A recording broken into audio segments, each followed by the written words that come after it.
বেশি লম্বা সময় নেব না, আর কিছু সময় থেকে যান।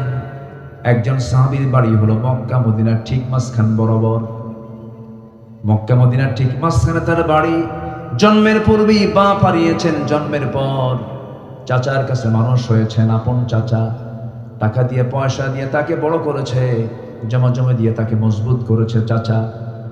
মাটা বেঁচে ছিলেন, নবীজির দাওয়াত তিনি পেলেন, কালিমার দাওয়াত পেলেন, কালিমা গ্রহণ করলেন। চাচার কানে সংবাদ চলে গেছে, চাচা গিয়ে বলছে, ভাতিজা শুনলাম আব্দুল্লাহ তুমি নাকি কালিমা পড়েছো। আব্দুল্লাহ বলছে, চাচা শুনবেন কেন, দেখেন আশহাদু আল্লা ইলাহা ইল্লাল্লাহ। সঙ্গে সঙ্গে চাচা বলে, ভাতিজা হাসবুনা মা ওয়াজাদনা, আমার বাপ মা যা দিয়ে গেছে এটার উপর বাইরে আমি যাব না, বাপ দাদার ধর্মে চুনকালি মারবো না। এবার বলছে, চাচা আপনি আমাকে যে প্রস্তাব করছেন, আমাকে যদি দুনিয়া থেকে বিদায় করে দেন, কালিমার পথ থেকে আমি এক চুল পরিমাণ নড়ব না। চাচা হুমকি দেয় সম্পদ দখলের। চাচা বলতেছে, তোর সমস্ত সম্পদগুলো আমি আমার কওমের লোক দিয়া তোর কাছ থেকে ছিনায় নেব, তোকে সম্পূর্ণ মাহরুম করব। আব্দুল্লাহ বলছেন, চাচা আমার সম্পদ আপনি নেওয়ার জন্য জোর জুলুম করা লাগবে না, আমি সব আপোষেই দিয়ে দিলাম, আমার সম্পদ দরকার নাই, আমি সম্পদ ছাড়াই থাকতে চাই, গন্ডগোল করব না চাচা।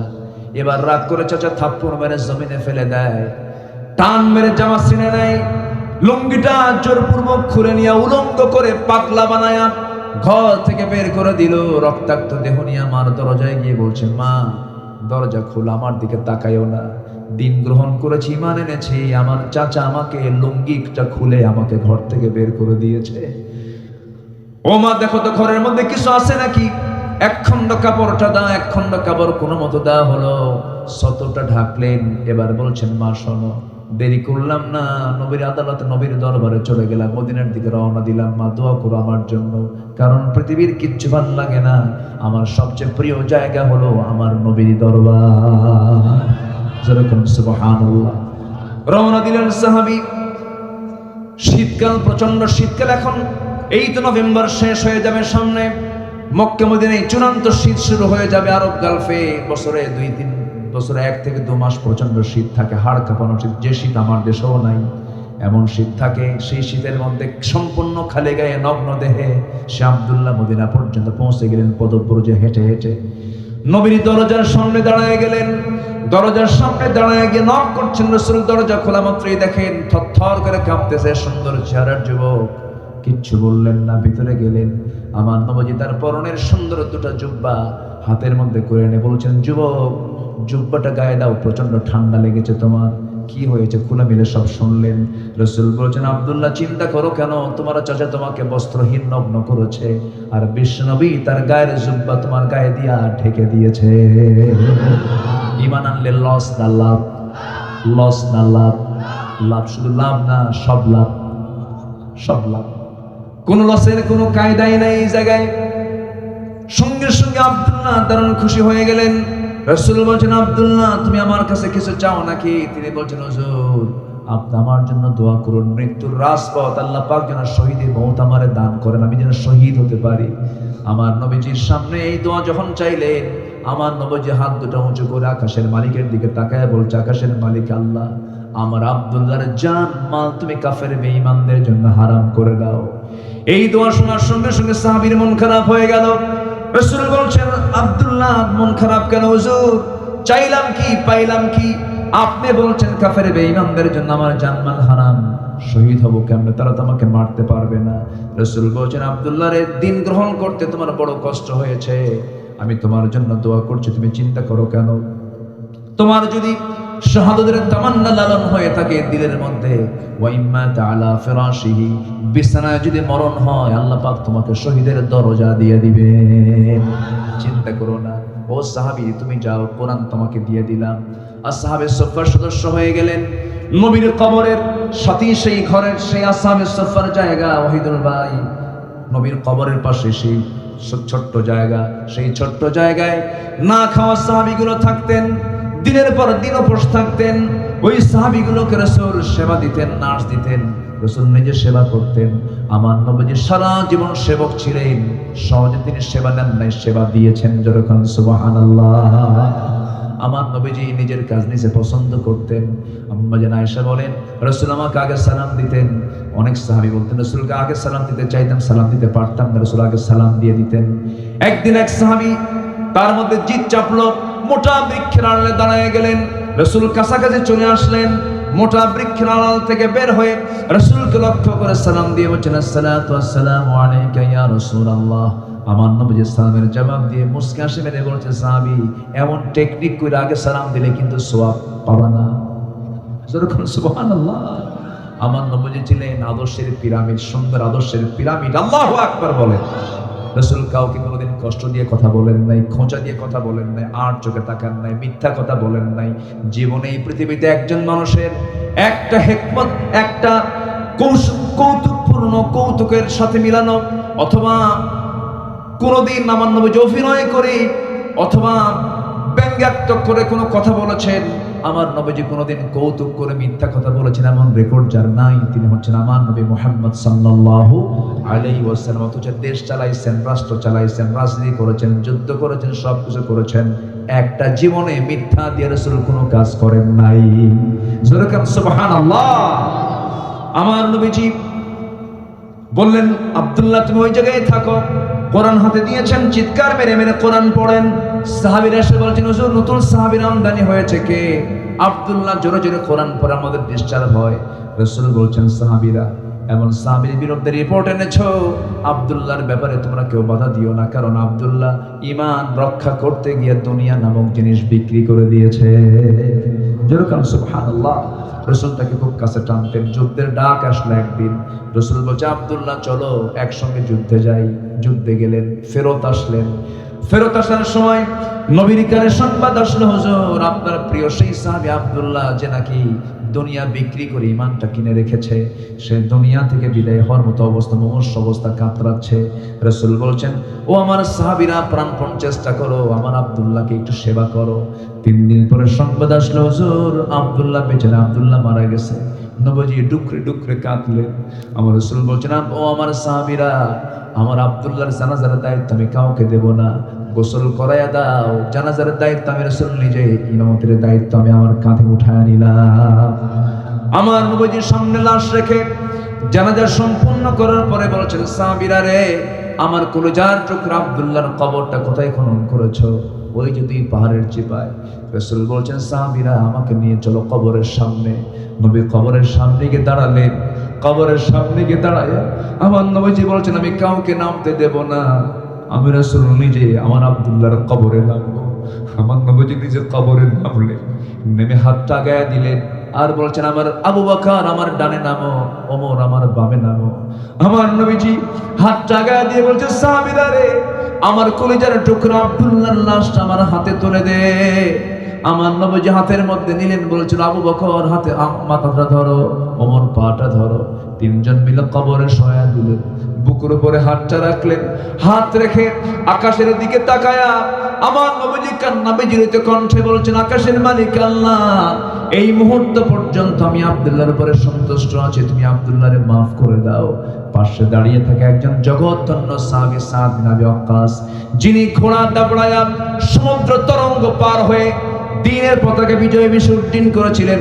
সেই সাদ বিন আবি ওয়াক্কাস ওই কবরবাসীর অবস্থা দেখে তিনি চিৎকার মেরে বলছেন, আরে আমার পোড়া কপাল, আজকে আমি জীবিত সাদ যদি এই জায়গায় না থেকে যদি ওই কবরের বাসিন্দা হতে পারতাম, যে কবরবাসীকে বিদায় দেওয়ার জন্য জগতের শ্রেষ্ঠ 3 জন মানুষ আব্দুল্লাহ কবরে নেমে গেছে।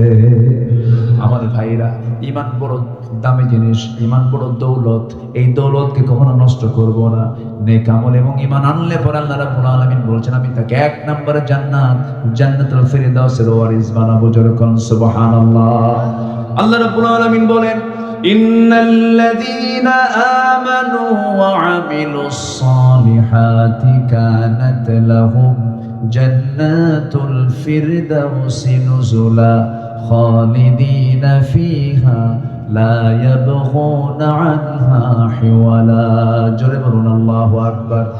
জান্নাত প্রাপ্তির জন্য 15টা করণীয় কেবল চলছে 1 নাম্বার। নাম্বার 2 শর্ট করে বলছি, তাকওয়া অবলম্বন করা। তাকওয়া মানে হলো বেঁচে থাকা, হারাম থেকে বেঁচে থাকা। নাম্বার 3 হলো নামাজ কায়েম করা, অনর্থক কথা থেকে নিজেকে বিরত রাখা। যে ব্যক্তি জিহ্বার বিশ্রাম দেবে, আল্লাহ তাকে বহু গুনাহ থেকে বাঁচাবেন। আমরা জিহ্বাকে বিশ্রামে দিয়ে দেব, বেশি কথা বলবো না। যত বেশি কথা বলবো তত ভুল হয়ে যাবে, যত কত কম ভুল তত কম হবে। আল্লাযীনা হুম আনিল লাগফি মুরিদুন। নাম্বার 4 হলো রোজা পালন করব মাঝে মাঝে, শুধু রমজান মাস না, সারা বছর। বলেন বলেন বলেন, সারা বছরের মাঝে মাঝে মাঝে সোমবার, বৃহস্পতিবার, আবার প্রত্যেক আরবি মাসের 13, 14, 15 মাঝে মাঝে তো রোজা রাখার চেষ্টা করব, প্র্যাকটিস করব। নাম্বার 5 হলো রবের প্রতি তাওয়াক্কুল করব। আল্লাহর প্রতি ভরসা যার বেশি থাকবে তার সহজে হার্টের সমস্যা হবে না। ভরসা করবে কার উপরে? আল্লাহ, তুমি যা করবা করো, বাস, অত টেনশন নাই, সব চাপায় দেব কার উপরে? আমার জন্য কে যথেষ্ট? বলেন বলেন, আমার জন্য কে যথেষ্ট? হ্যাঁ, আল্লাহ যথেষ্ট। এটা মাথায় রাখলে দেখবেন যে আপনার মেন্টাল স্যাটিসফ্যাকশন চলে আসবে। নাম্বার 6 হলো আল্লাহর জন্য যারা সম্পদ ব্যয় করবে। নাম্বার 7 হলো মন্দকে প্রতিহত করে ভালোকে প্রতিষ্ঠা করবে যারা। নাম্বার 8 হলো শিরক থেকে দূরে থাকা। নাম্বার 9 হলো ধৈর্য ধারণ করা। ধৈর্য ধরবো আমরা কার উপরে? আসলে কার উপরে? সেদিন একজন মহিলা ফোন দিয়ে আমাকে বলে, হুজুর, আমার স্বামী সকালেও তালাক দেয়, বিকেলেও তালাক দেয়, আমি কি আসি না নাই? দেখছেন কোন কি অবস্থা? ধৈর্য আছে? বলেন ধৈর্য আছে? তালাক শব্দ প্রায় প্রায় দিয়ে আমাদেরকে একটা জটিলতায় ফেলে দেয়। আমাদেরকে বলে, হুজুর, রাগের মাথায় তালাক দিছে, ধৈর্য ছিল না। হুজুর, আমার মেয়ে আছে, আমার ছেলে আছে। হুজুর দেখুন তো, কোনোভাবে কোনো প্যাঁচ পুস খাটায় ফেরত নিয়ে আসা যায় নাকি? শরীয়তের মালিক তো হুজুর। এগুলো করা যাবে না। নাম্বার 10 হলো তওবা করা। নাম্বার 11 হলো আল্লাহর পথে জিহাদ করা। নাম্বার 12 হলো পাপের উপর অবিচল না থাকা, মহান আল্লাহর কাছে ক্ষমা চাওয়া। নাম্বার 13 হলো সত্যের পথে অবিচল থাকা, আল্লাহর রাসূলের আদেশকে মান্য করা। নাম্বার 14 হলো আল্লাহর জন্য মুমিনদের মাঝে পরস্পর সুন্দর সম্পর্ক স্থাপন করা। সর্বশেষ 15 নম্বর হলো অন্যায় অশ্লীল যত বেহাপনা আছে তা থেকে মুক্ত হয়ে ইহসান, নিরাপরণতা, হাক্কুল ইবাদ আদায় করা। এই 15টি গুণ যার মধ্যে থেকে যাবে, আল্লাহর 8টা জান্নাত তার জন্য অপেক্ষা করবে। জোরে বলে সুবহানাল্লাহ। দোয়া করি। আলোচনা চালাবো, এখন চালাবো আলোচনা। চলো হুজুর বড় ফজর পড়বেন না? ওয়াজ শুনলেন না আপনারা? এই চাচা, এই চাচা, চাচা থাকাচ্ছেন, বসেন। অনেক সুন্দর মানুষ আপনারা, বলি আলহামদুলিল্লাহ। আমরা আর লম্বায় যাব না। শোনেন, ওয়াজ তো শেষ হয় না, কিন্তু ওয়াজ বেশি দরকার না আমল বেশি দরকার? আমরা যা শুনেছি আমরা আমল করব। রাজি আছেন তো? নিজের বউ কি কাউকে দেখাবো? আমার দেশে কিছু মানুষ আছে কিন্তু নিজের বউ অন্যকে দেখাতে খুব খুব খুশি হয়। জানো, এই যে আমার বউ, এটা আসেন, এরকম আছে না? আবার শুধু এরকম করে দেখায় না, হুন্ডাই তোলে। তাও R15 এর প্যাসেঞ্জার সিট হলো 3 তলা, আর ড্রাইভিং সিট হলো আন্ডারগ্রাউন্ড। আমি কি ভুল বলতেছি? বউটাকে একদম সুন্দর করে চড়ায় দিয়া, লাল লিপস্টিক লাগায়, লাল শাড়ি পরায়, চুলটা ছেড়ে দিয়া, চুলের কালার লাল নীল হলুদ ভেড়া মডেল বানায় দিয়া বসায় দিল। ছেলেটার মাথার চুলের সাইজ বাইজ নাই তো। ছেলেদের মাথার চুলের সাইজ বাইজ আছে, মেয়েদের রুচিও নাই, ছেলেদের রুচিও নাই। আছে রুচি সব শেষ। মেয়ে পছন্দ কোন ছেলেকে করে জানেন? যাদের প্যান্টের হাঁটু ফাটা প্যান্টওয়ালা ছেলেকে মেয়েরা পছন্দ। মুখের দাড়ি রাখলে বলে ওটা চাচা হয়ে গেছে। রুচি নাই। রুচি আছে কি? রুচি আছে। সব রুচি মৃত্যু ঘটেছে। কেন জানেন? এই কোরআন নামক কিতাবের ব্যবহার না থাকার কারণে। এই জন্য মা, এগুলোকে চেঞ্জ করতে হবে। পুরুষ মানুষ কখনো নিজের স্ত্রীকে, যে পুরুষ, অন্য কোনো পর পুরুষকে দেখাবে না, এটা উচিত না। আপনি নিজের বউকে আপনি ডিসপ্লে করবেন কেন? বউকে জাতীয় সম্পদ, বউ তো ব্যক্তিগত, আপনার পার্সোনাল। আপনাকে নিজে তাকে যত্ন রাখতে হবে, তাকে সম্মান করতে হবে। সে আপনার সন্তানের মা, তার দিকে লোলুপ দৃষ্টিতে তাকায় থাকবে।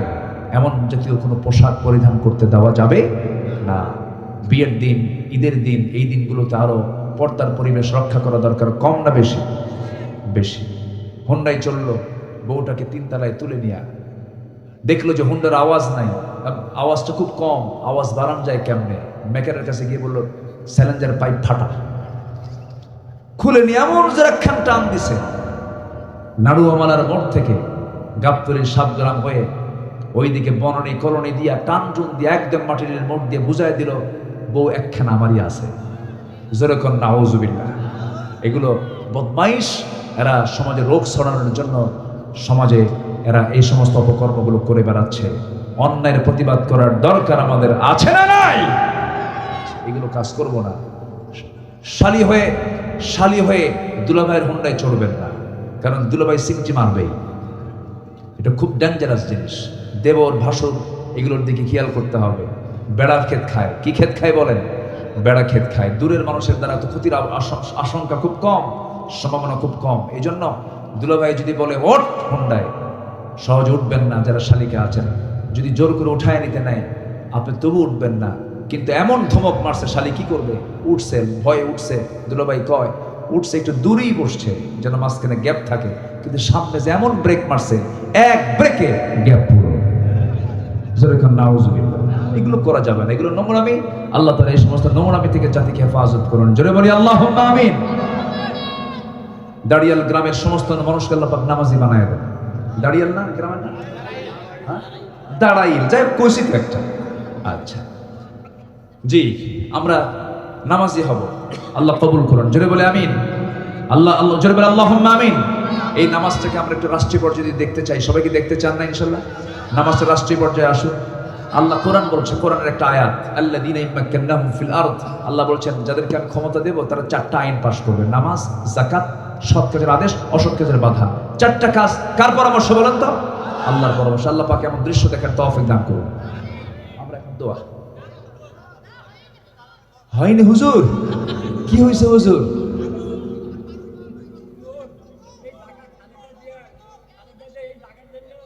জি আমি শুনেছি। জি জি জি জি জি ঠিক আছে, বসেন বসেন। আমি শুনেছি দুর্নীতি করলো কারা আর মামলা খায় কারা, তাই না? এগুলো তো দেখেছি আমরা। তার প্রাপ্তি আমরা পাইছি কিনা বলেন? প্রাপ্তি পাইছে কিনা? পেয়েছি। এদেশে একজন নেত্রী আছেন যার মধ্যে একটা স্ট্যান্ডার্ড গুণ আছে, লাফায় না। নিজের অবস্থানকে কখনো বারবার পরিবর্তন করে না। ওই যা বলেছিলেন এখনো তার মুখে সেটাই রয়েছে, তার কথার কোনো পরিবর্তন হয় না। এটা আপোষহীন যাকে বলা হয়। তো উনি ভালো, ওনার মধ্যে একটা ব্যক্তিত্ব আছে যা ওই দলের অনেক নেতার মধ্যে নাই। বাস্তব, এটা বাস্তব, বাস্তব তো ঠিক কিনা বলেন? উনি একজন ভালো মানুষ, এদেশের জন্য অনেক করেছেন। 16 বছর তিনিও জেল খেটেছেন। তার জেল খাটা ছিল অন্য ধরনের জেল খাটা, অত্যাচার, নির্মম অত্যাচার, চিকিৎসা অবহেলা করে রাখা। একটা বয়োবৃদ্ধা, জ্ঞানবৃদ্ধা একজন নারী, দেশের জন্য কি তার অবদান নাই ভাই বলেন তো? কত অভিযোগ দিল যে ভালো থাকবে কেমন, লিভার পচে শেষ, মদ খাইছে, কত কি বলছে, কত কি করেছে, কিন্তু লাভ হলো কি? শেষ পর্যন্ত আপনারই জমিনে থাকা হলো না।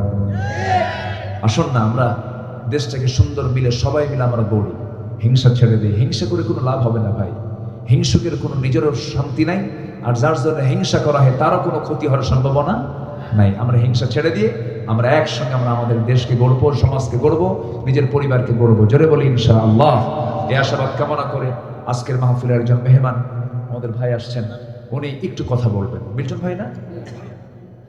মিল্টন ভাই তো, মিল্টন ভাইয়ের চেহারা কিন্তু চেঞ্জ হয়ে গেছে। আজকে আমি চিনতে পারিনি, তাই দেখা হয়েছে, কিন্তু আগে চুল টুল কাঁচা ছিল তো।